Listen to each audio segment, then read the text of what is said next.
This is P.L. Myers, a shot to the top, pro wrestling's manager extraordinaire. This is Steve Michaels, the master of the Chicago Bear Hug. This is Tim Storm, former NWA World's Heavyweight Champion. You're listening to What Do You Say with DDJ. If you love professional wrestling, this is where you need to get your information. Don't miss this.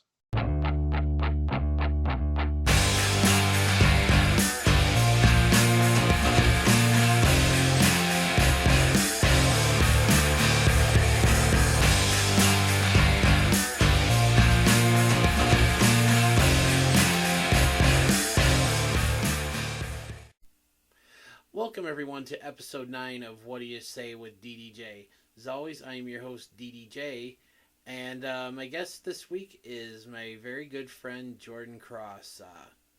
Jordan's a really good guy from the great state of Wisconsin, and very young. He's only 20 years old.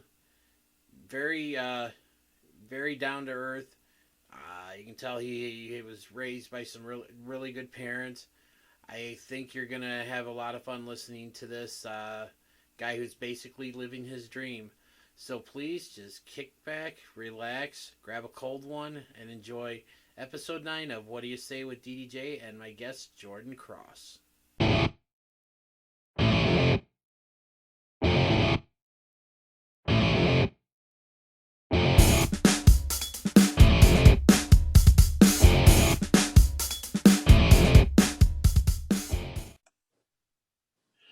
All right, welcome to episode 9 of What Do You Say with DDJ.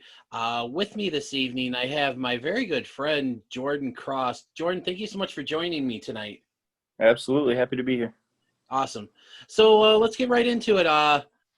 Tell my audience a little bit about who Jordan Kross is, where you came from, all that good stuff. Well, my name is Jordan Kross. I am a 20-year-old professional wrestler from Wisconsin. I've been wrestling for just about 2 years now. My dad was a pro wrestler, or is a pro wrestler, so that's kind of how I got into it. And yeah, we're just trying to make our way through the indies and see what's going on. Awesome. So obviously, you just mentioned about how your dad's a professional wrestler. We'll get into that a little bit later about what it's like being a second-generation wrestler. But how did you discover the world of pro wrestling? Really, it was through him. Ever since I can remember, I've been going to his shows. He started wrestling like right around the time I was born. So it's just kind of been something that's always been around. I've always been around wrestlers. I've been around wrestling. I've been around wrestling environments. But I don't want to say I didn't care, but I was not interested by it at all until I was probably 15 or 16. And by that point, I still kind of I had the hunch I wanted to be a wrestler, but it wasn't something that I was very serious about until I was 17. And then I started training right after my 18th birthday. Awesome. So who were when you first started really getting into pro wrestling, who were some of your favorites that you would watch on TV? Early favorites. So I started watching the first pay-per-view I ever watched live was WrestleMania 31. Okay. I really wasn't that into current stuff. I watched the pay-per-views and I knew who people were. So that was cool. But I was really more of a fan of going back and watching old stuff. I would say my 3 earliest favorites that I can remember would be Bushwhacker Luke, because of his Royal Rumble moment. 1991? Yes. Yep. Goldust, just because he was so far out there, and Chris Jericho. Awesome.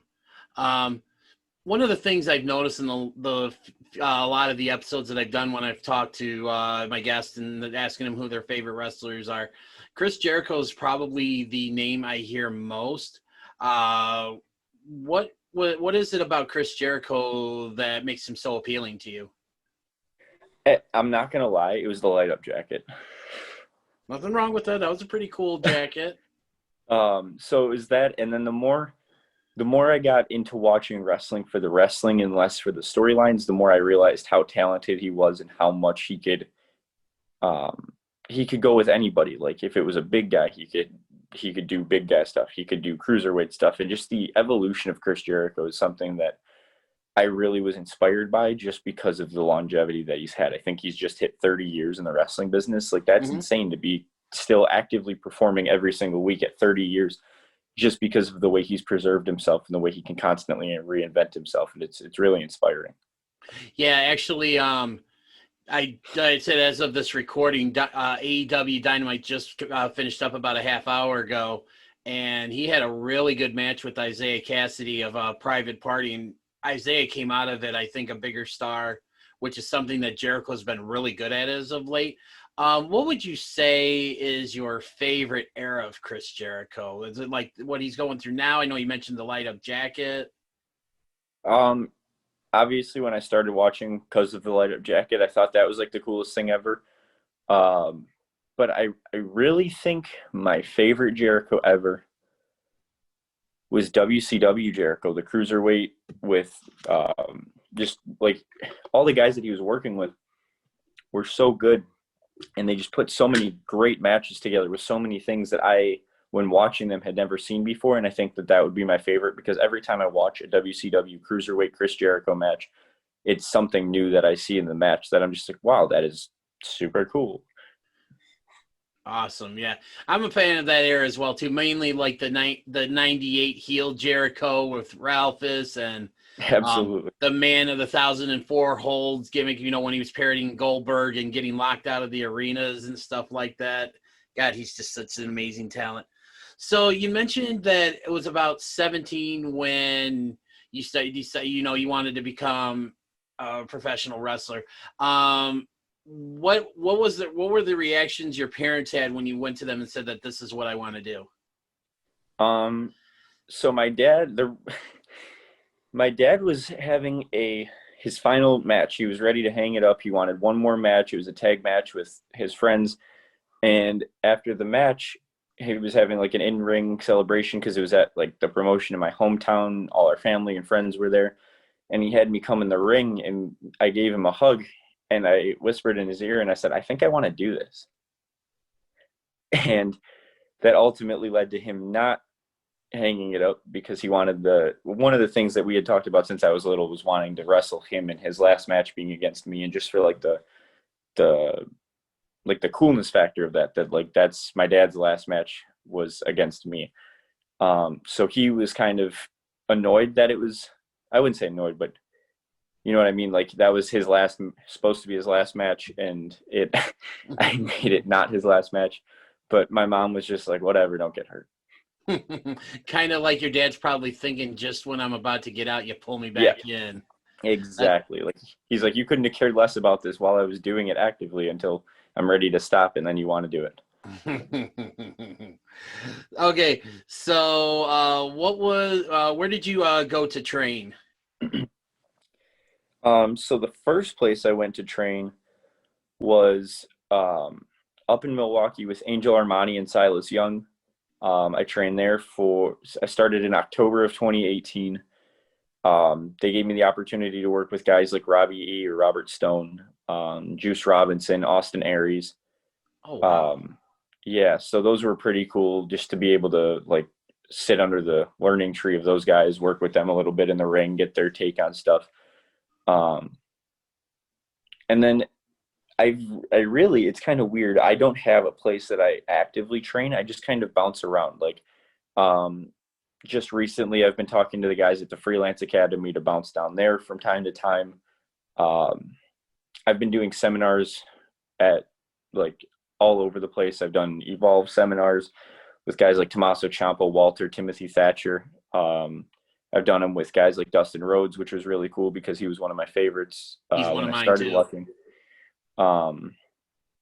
So it's just really given me an opportunity to learn from a lot of different people and a lot of different worlds. Like Timothy Thatcher, before he signed, it was really cool because he had just he was living in Germany, I believe, and he had just come back for a couple of matches. And then 2 months later, Timothy Thatcher signs with WWE. So it was cool to like be able to sit and talk to him and learn from him before he went to WWE, as opposed to working with someone like Dustin, who has been through everywhere there is to be and is still now coming out and doing his thing every single week on AEW. Awesome. So you mentioned Walter. I have to ask, did you take a chop from Walter? I did not take a chop from Walter. I am very glad that I did not take a chop from Walter. Oh God! Every time I see him chop someone, it hurts me. So yeah, I'm glad for your sake that you didn't.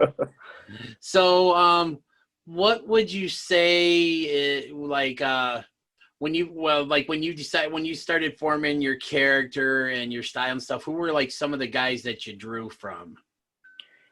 Definitely off the bat was Jericho. My finishing move is a code breaker, so that's kind of like my homage to him. I love that move. I don't know what it is. I think it's just the fact that you can do it to anyone from anywhere that really drew me to that.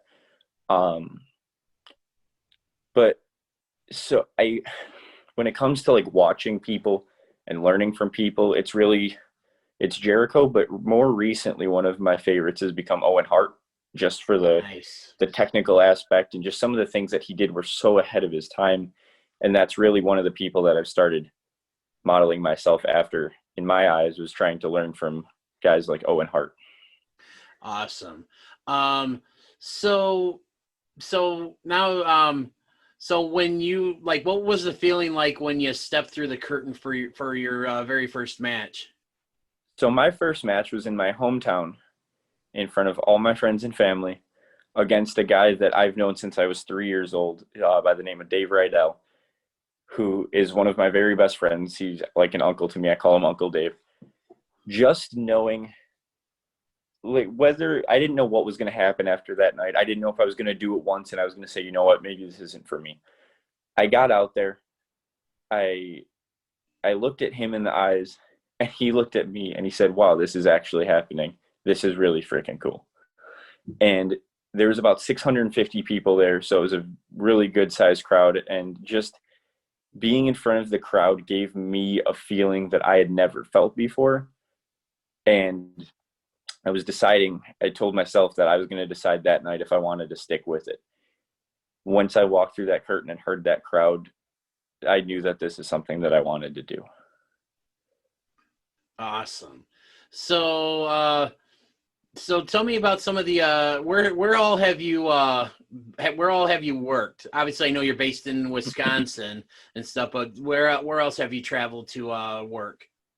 So I would say my home places would be SSW Entertainment in Kenosha, Wisconsin, where last December I teamed with my tag team partner Cal Hero and Glacier of WCW against Dave Rydell, Marche Rocket, and Shogun Chris Logan. In May, I teamed with Cal and Bushwhacker Luke. My first match was there, so that's the closest promotion to me personally. I've also worked for Dave Hero at Great Lakes Championship Wrestling. I just recently started working for Warrior Wrestling. That's been a blast, having that opportunity to work with people that are just so well known across the indies, and they bring such an array of talent, and it's so cool. The environment is amazing. I've also worked for Kevin Thorne Mordecai had a fundraiser for a child with cancer that was put on by him and OVW, and that was like my third match ever, was in front of like 1,500 people at that show, and that was insane. Wow. So yeah, I as of now have not traveled too far, but that's not something that's going to stay like that for too much longer. All right. So so let's kind of get more into like, because one thing that I've always kind of wondered is what is it like when you reach out to another promotion, looking to, maybe come do some work for them? Like, what is the process like? Like, let's go use Warrior Wrestling, for example. So that's actually a very good example. So Warrior, I think, is a true, what you put in is what you get out. I contacted them originally just to be able to, this was in February, I contacted them to try to come down just to help and hang out, meet some new people, help with the ring, get my foot in the door. And I was told that there was no more room. They were full, but they said they would keep me in mind for their next show. But then obviously the pandemic hit, stuff got shut down. Right. So in July, they announced that they were going to have a show in August. I reached out to them and they said, we'd love to have you be there at noon. I got there and I just kind of did what I could to help out. Steve, the promoter, and Eric, both absolutely great human beings. They said that they were going to do 3 shows in September, and they told me to come down. The first show, they told me that they would like to have me on a pre-show match, which ended up happening at the second show against Garrison Creed, which I believe that was your last guest, right? Yeah, actually, yeah, I just had him on last week. Yep, that was my debut match at Warrior, was against him. And then later in the night, Robert Ego Anthony and Frank the Clown came out and revealed that they were the people that attacked Joey Janela. Mm-hmm. And they said that they were looking for a fight. They weren't leaving without a fight. And I just happened to be sitting there near the commentary tables with my gear on. I had some shorts and a hoodie on. I was just enjoying the show. And they decided to call me out. I got in Ego's face. When they decided to leave, I took the kendo stick out of Ego's hand and I attacked Ego with the kendo stick, which at the time I thought was a great idea until I turned around and was blindsided by Frank the Clown with a confetti cannon. And if you've paid attention to my social media or Warrior Wrestling or Frank the Clown's social media, because he likes to post the videos, they lit me up with the kendo stick. They hit me with a trash can. They beat me up. They choked me. They ended up putting me through a door with a power bomb. So it was quite a process. Awesome. And then, yeah, like I said, I'm actually, so what was it like? Cause like I said, I really enjoyed getting to know Garrison on last week's episode. What was it? How was he to work with? He was great. He's a great talent. He's a good guy. And just, I think both of us, whether we will admit it or not, we're just very humbled to be there. Going out onto a football field with the stadium lights on, tons of people there, socially distanced, great crowd, great atmosphere, all people that wanted to be there. Going out there was kind of a surreal moment, and I think both of us were very happy to be able to have the opportunity to just kind of take it in. I'm not going to lie, I kind of did like a pause and look around, stop and smell the roses moment when I got out there. Mm-hmm. And it was just surreal to see that crowd, that much of a crowd in an environment like that. And it was a really good time. Awesome. So, so one of the things I always like to ask my guests on here is, do you follow the current product, any of the major organizations, WWE, AEW, New Japan, Impact? And if so, who are your some of your current favorites? I will admit that I don't really follow it as much as I should. More of what I follow is just kind of like Twitter and the highlights and YouTube reviews. Currently, some of my favorites, obviously Jericho. I just think that the fact that he has again reinvented himself is great. And I think the way that he is going about his current run is awesome. Like you said earlier, making new stars, he's very good at that. From WWE, I've really been impressed by Timothy Thatcher. I really like him. Just because he's so different than everyone else right now. He's just such a technical guy. And like his, I forget what they were called, the vignettes that they had a few months ago now. Oh yeah, when he was like he had guys, he was putting them in the different submission holds. And, yes. Yeah, and I know those were actually really cool, and that's kind of one of the things that really got me had me a better understanding of his character. Because I'll be honest, I'd heard of him, but I really hadn't seen much of him until he came to signed with WWE, and now that he's on NXT. So yeah, those vignettes were like a really great introduction for me to his character. Yeah, they were great, and it's so much different than what you see nowadays that it is something that stuck out to me. And then for Impact, I really enjoy watching Chris Bay and the Rascals. They're the things those guys can do in the ring are absolutely insane. Yeah, that is, I 100% agree, especially with the Rascals. I've, since they've shown up in Impact, I've really gotten to like their style in the ring. And being a fan of that 70s show, I even like their vignettes and stuff because it's got that very, bit like that 70s show feel to it. They're all sitting around the circle. I think it's pretty obvious what they're supposed to be, what they're doing in these vignettes and stuff, but it's still really entertaining. And I'm not sure he's probably going to hear this, but shout out to Trey Miguel for winning the Warrior Wrestling title this past week. That was sitting in the crowd for that because I was at that show. I was sitting in the crowd watching that and just purely enjoying myself at that show, enjoying the environment. When I saw that, I was so in shock at the fact that Pillman lost the title. I was sitting right behind Zach Wentz and seeing his face light up, seeing Alicia Atute's face light up, seeing all of Trey's students light up. The people that were there had the most genuine reaction I've ever seen to anybody ever doing anything in wrestling. And it was just one of the coolest things that I've ever seen. That's awesome. And I always like, you mentioned, kind of, sitting behind, Zach Wentz, Alicia Tootin, seeing their reactions as it happened and stuff. And that's one of the things I really like as I always watch like those WWE 24 specials, like where they go behind the scenes and stuff. Like I remember WrestleMania 35 when literally everybody was around the monitor watching Kofi Kingston win the WWE title. And just when he won, just the genuine happiness and all that. Like that kind of stuff just really makes it just fun for me because it makes me realize that, those guys, when your companies that you work for and stuff, everybody's like one big happy family or one, big, happy team. And I think that's one thing that really makes me appreciate what you guys do a lot more.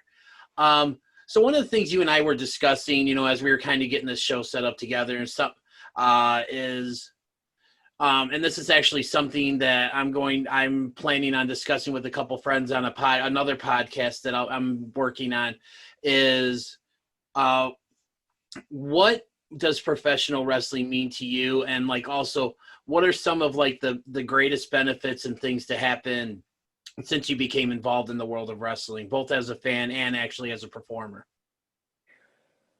That's a good question. Wrestling to me has always been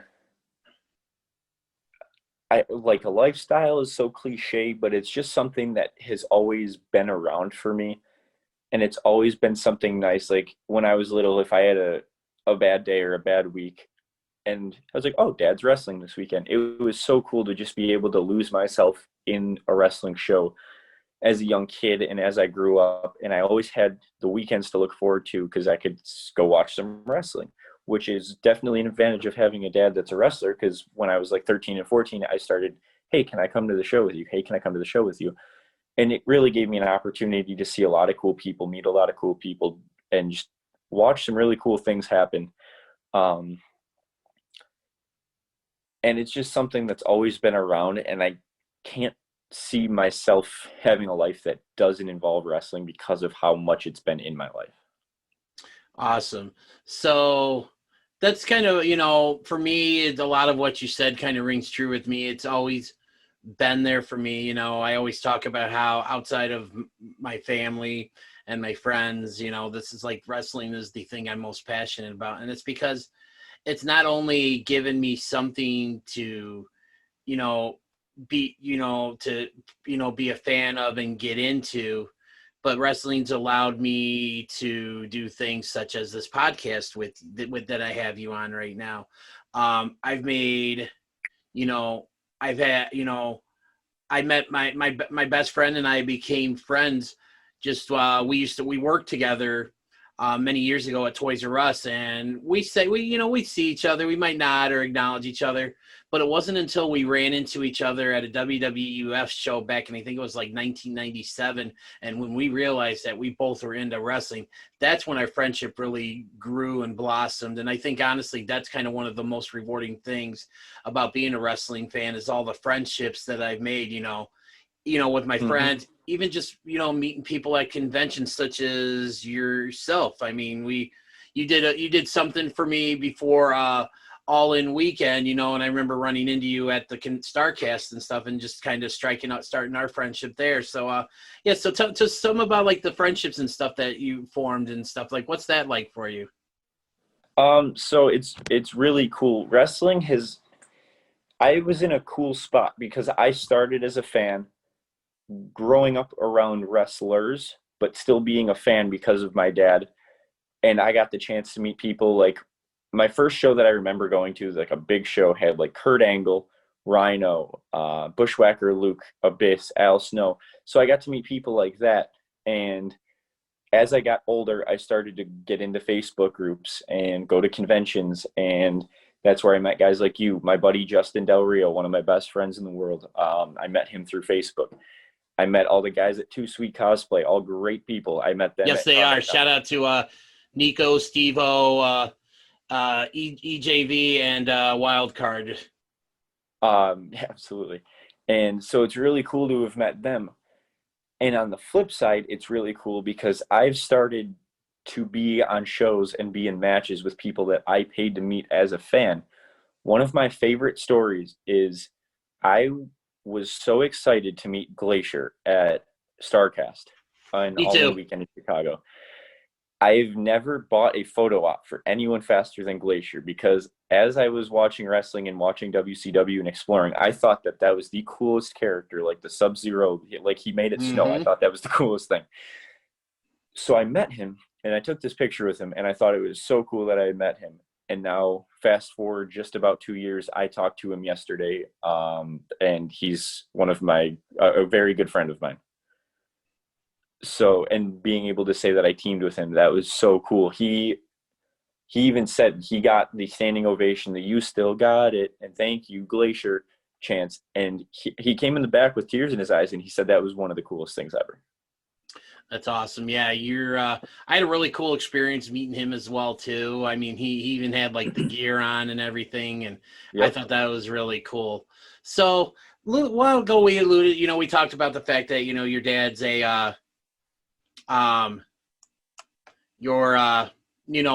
was a professional wrestler and being a second generation guy. Have you had the chance to work with your dad at all yet? Yes. So a common misconception is a lot of my friends are like, what was it like having your dad train you? He had nothing to do with training me. If I have a question, he will always answer it for me. If I want to learn a new move, okay, yeah, let's go learn it. If I want to watch a match, yeah, let's sit down and watch a match. But he never was like, this is how you do this. This is how you do this. This is how you do this. He wasn't that trainer for me, which helped because as a kid, when I played baseball, if he was there, I always would crack under pressure. And I think that's just something that all kids do with their dad. They want to make him proud, and they don't want to have to worry about messing up in front of their dad. Fast forward now, last July, I was in a tag team championship match with my tag team partner, Cal, versus my dad and his tag team partner, Jeff, who I've known forever and I consider an uncle. And there's just something so much different about wrestling my dad than wrestling someone, obviously, that's not my dad. And it's just something so cool about that. Like, and it's just, I feel more comfortable. I feel less stressed. And I just have more fun knowing that that's my dad. And this is something that we can do together. Did he beat me up? Yes, he beat me up. Did he take it easy on me because I'm his kid? Probably he went a little harder than he would on anyone else out of love. But it's just an experience that's something that neither of us will ever forget. Awesome. So a couple more questions here before we call it a night.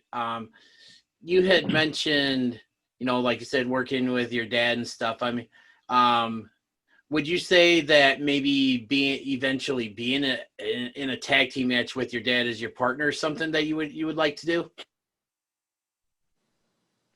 Right now, as stuff's going, I don't see it happening anytime soon, but that's definitely something that's on the bucket list. And I think something that I have always thought would be cool since I was little would be to be his last match. I think that'd be really cool, and I hope for both your sakes that it happens. So you mentioned the pandemic and stuff. So how much of an effect has the pandemic had on you in terms of working? Obviously, it was not a fun time so let me give you a little timeline. I had an Evolve tryout in March. I want to say it was like 15th, 14th, something like that. It was on a Sunday. That Saturday, I was going to do a show. That Friday, I was doing a show. And that Thursday, I actually had the opportunity to train with Mustafa Ali one-on-one, which was a very good experience. That Thursday we were there was the day that they had moved to WrestleMania to their performance center. And that's when I realized that, oh, this is something big. This is something that we can't mess with. This is something that's going to be bigger than just a bunch of people going to the doctor. So I wrapped it up with Ali. I went home, and then I got the text that Evolve was canceled. I was like, man, okay, well, hopefully Saturday. Then I started seeing the news, and I was like, man, okay, maybe I shouldn't go on Saturday, and maybe I shouldn't go tomorrow. And then it from there just had a snowball effect. It was a little tiny snowball that weekend that just got bigger and bigger and bigger. And I did not get back in a ring until middle of July 11th, I want to say it was. So it was just really weird not being in a ring for that long. But during that time, I had access to a limited amount of gym equipment. So I was staying in shape. I used that time to study wrestling. I used that time to watch wrestling. And I also used that time to just give my body a break, because for a while there, I was training. If I didn't have a show, I was training every weekend. And it was, I think, something that my body needed. And not saying that it was too harsh on my body to be doing, but it was just nice having a break for that long where my body was just healing itself up. And when I came back, I think that I felt like I was in the best shape of my life, and I felt that my body felt the best that it had ever felt. Awesome. So last question I have for you, and then I'm going to give you a few minutes to plug and promote whatever you got. What was the best piece of advice you were given, and who gave it to you? That's a good question. Best piece of advice.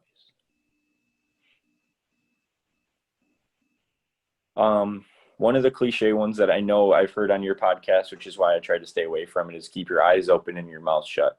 Mm-hmm. That's definitely a good one that I believe was said to someone by Mustafa Ali, which he also said to me. So that one I can verify as a quote from him. But I think honestly the best, I don't know if it would be advice, but best tips, just have fun. Don't stress, have fun, and stay safe. And that's really something that I try to think about before every match. And when I think that way, I think it relieves a little bit of stress. It relieves the pressure. To just go out there and have fun is something that a lot of people overlook because they're trying to do their best. But when doing their best, when you focus on doing your best, I personally crack under pressure. So having that, just knowing that I'm there to have fun, and that I'm there to do my job, do it right, have a good time doing it. Don't hurt anyone. Don't hurt yourself. That's something that I've been told by so many people, and it's something that I will always remember and always think about before every match. Awesome. Well, before we call it a night, this is your opportunity. How can people reach you, and how can people get a hold of your merchandise? So the easiest way to get a hold of me, I've always been an Instagram guy. Instagram is at the Jordan Kross, the word the Jordan Kross with a K. I've just started to use Twitter more and more. That's also at the Jordan Kross. Facebook, the Jordan Kross. YouTube, the Jordan Kross. Pro Wrestling Tees, I'm on there as Jordan Kross. And then another way, rep the shirt, thank you. Yep. Another way, I'm Redcon 1 supplement company tier operator. So if you ever need any supplements and nutrition stuff, I do have a discount code on there. It's T20 Jordan Kross. You can find that on my Instagram. I'm always sharing that, also on Twitter and Facebook. Awesome. Well, Jordan, thank you so much for your time. Best of luck to you in the future. One of these days when we can start going to shows more and more often rather than, here and there and stuff, hopefully I can hook up with you. Yeah, absolutely. Awesome. Hey, man, have a great night. You too. Thank you for having me. My pleasure.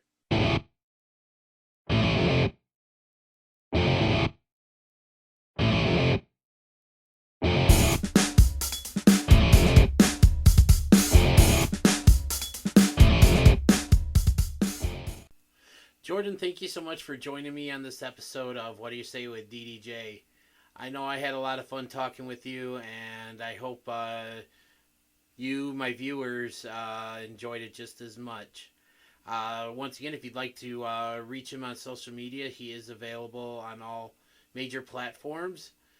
Twitter, Facebook, Instagram, as the Jordan Kross, and that's Kross. You can also pick up one of the 4 really cool shirts he has on Pro Wrestling Tees. Just go to ProWrestlingTees.com, and under the search bar up top, type in Jordan Kross. Again, that's Kross. And support a good dude. If you're watching this on YouTube, you can see I've already got my Jordan Kross shirt, and I wear it very proudly. Before I go, I wanted to plug a couple of things. One, my friends Steve and Dave, who are huge New Japan Wrestling fans, have a great thing on YouTube right now where they are reviewing the G1 Climax for New Japan. And for those of you that don't know, the G1 Climax is one of the biggest tournaments of the year that New Japan Pro Wrestling has every year. It's basically the kickoff to Wrestle Kingdom, which is every January 4th and is essentially New Japan's version of WrestleMania. They review week 1 of the tournament, and for someone like me who has a hard time keeping up with the tournament, because they have shows literally every day, this is a great way to get caught up and get some really good insight. So check it out. Once again, it's my boys Steve and Dave. You can find it under on YouTube. Just look up OC Steve, and it's on his page. Also want to plug a new podcast that I am getting involved with my boys over at the Pro Wrestling Junkies Facebook group. Shout out to Spencer Cantor, who again is one of my biggest fans, and my other dude, Jovan Manacho. We are actually, by the time this drops, we should have our second episode. We're still kind of trying to get a feel for things and stuff, but our second episode should be available on the Pro Wrestling Junkies page on YouTube as well. All right, well, that's all I have for this evening. Once again, thank you so much to Jordan for coming on the show, and to all of my fans, thank you so much for listening, and I will see you in about a week with another episode of What Do You Say with DDJ.